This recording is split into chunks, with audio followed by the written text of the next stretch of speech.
So, in the Bible, reality is made up of two overlapping realms, the heavens and the earth, our space and God's space. And while life here on Earth may seem ordinary, sometimes we can encounter heaven right here in our own realm. Yes, this happens a number of times in the Bible. And when it does, we often encounter a fascinating character, the angel of Yahweh, or in most translations of the Bible, the angel of the Lord.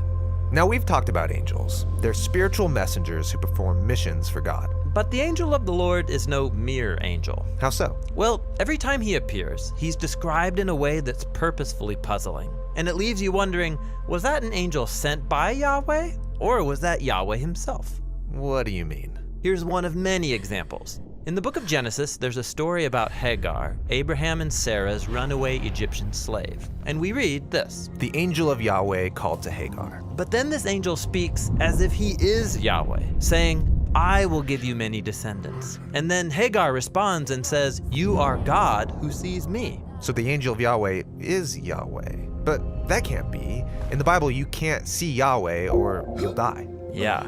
So this story and others like it are inviting us into a paradox, that Yahweh is above all, inaccessible to us. But sometimes he reveals himself to us in ways that we can see and understand, and that's where this character shows up. He's Yahweh made visible to us. Yes, distinct from Yahweh, and also Yahweh. This is very similar to other biblical stories about prophets who get a glimpse into God's space, like Isaiah, Ezekiel, or Daniel.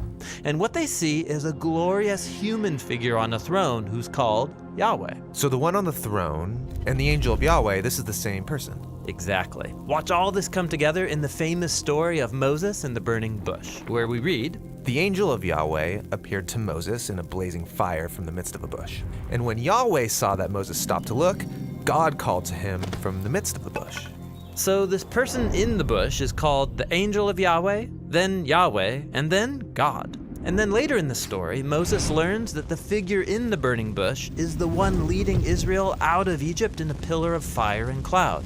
And that's the one who later takes up residence in the tabernacle. The tabernacle, this is the throne room of God himself. You got it. The angel of the Lord is the royal glory of Yahweh appearing as a human, in order to fulfill his ultimate mission, to fully reunite heaven and earth once and for all.